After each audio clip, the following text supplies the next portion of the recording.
नमस्कार, मैं हूं शशांक शेखर त्रिपाठी अधिवक्ता।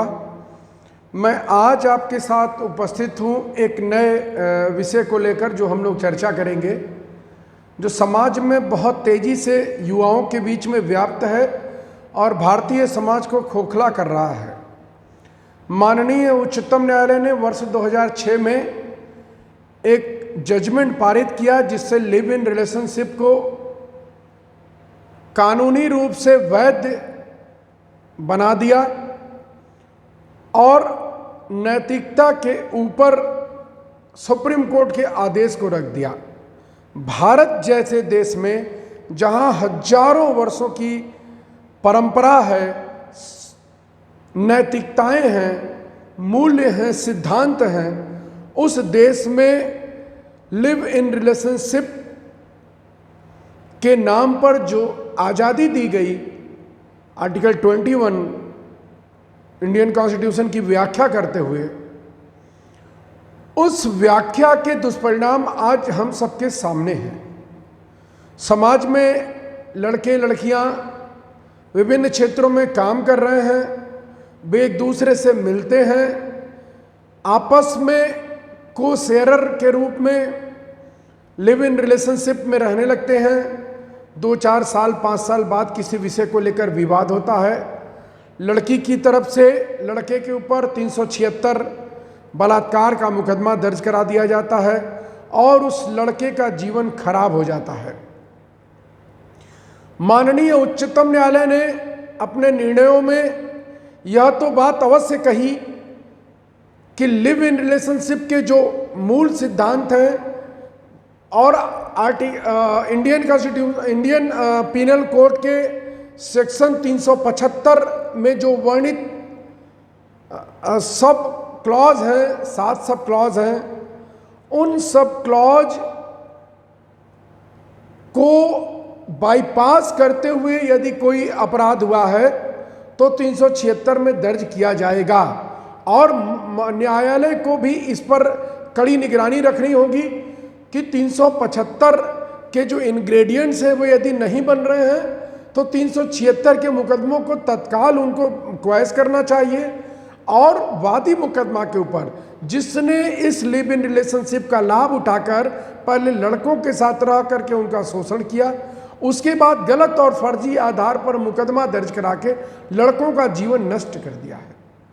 वह लड़का भी किसी स्त्री का ही पुत्र है, किसी बहन का भाई है और उसके परिवार में भी 20 रिश्ते महिलाओं की ओर से भी जुड़े हुए हैं।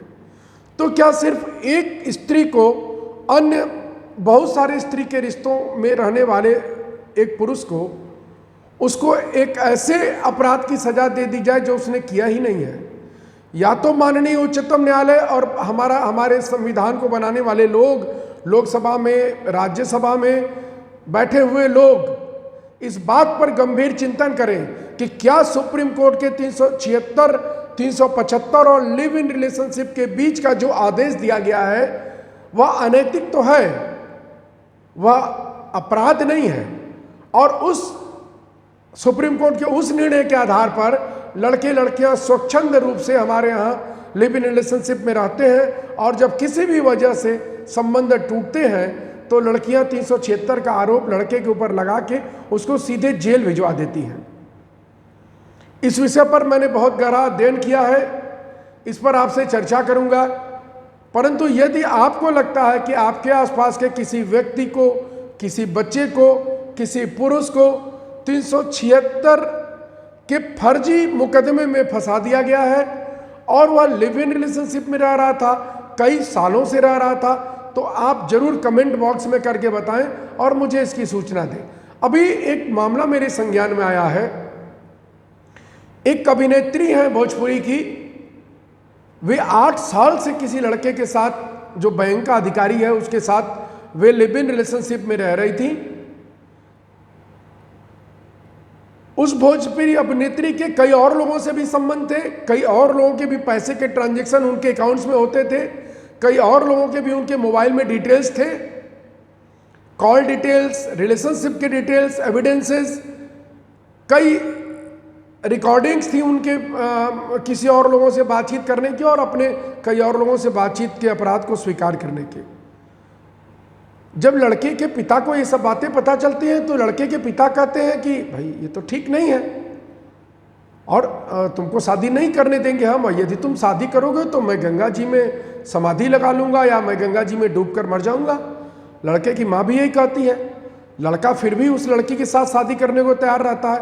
पर जब लड़के को ये सारी चीजें पता चलती हैं कि लड़की एक साथ कई लोगों के साथ रिलेशनशिप में थी तो वो धीरे धीरे मना करता है। फिर लड़की बहुत ज्यादा शोषण कर चुकी होती है उसका, इतना शोषण कि आप कल्पना नहीं कर सकते। लड़का इनकार करता है शादी से।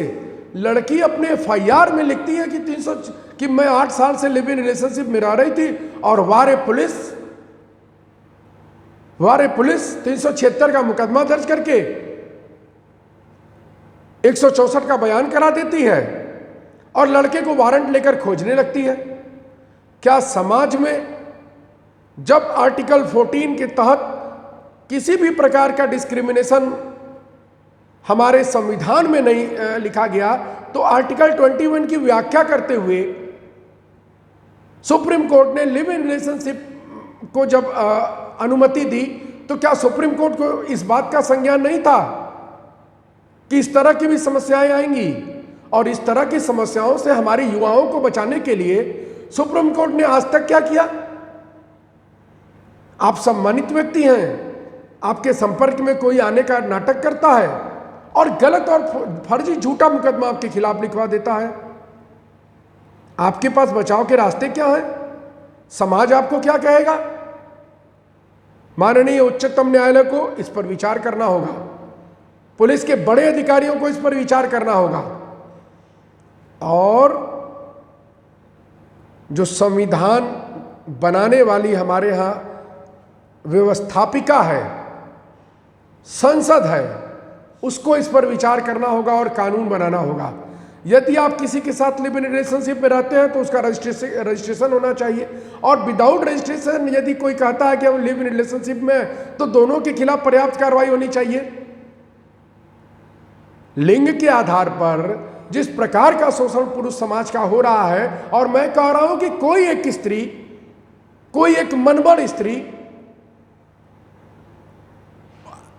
बहुत सारी स्त्रियों का भी शोषण कर रही है यदि वह किसी पुरुष को अपना शिकार बना रही है तो यह बहुत गंभीर विषय है। इसको ध्यान से सुनिएगा और समझिएगा। यदि आपको लगे कि यह महत्वपूर्ण है तो लिंक पर कमेंट करिएगा, मैं इस पर आगे आपको बताऊंगा और इस पर मैं लगातार आपसे चर्चा करता रहूंगा। बहुत बहुत धन्यवाद।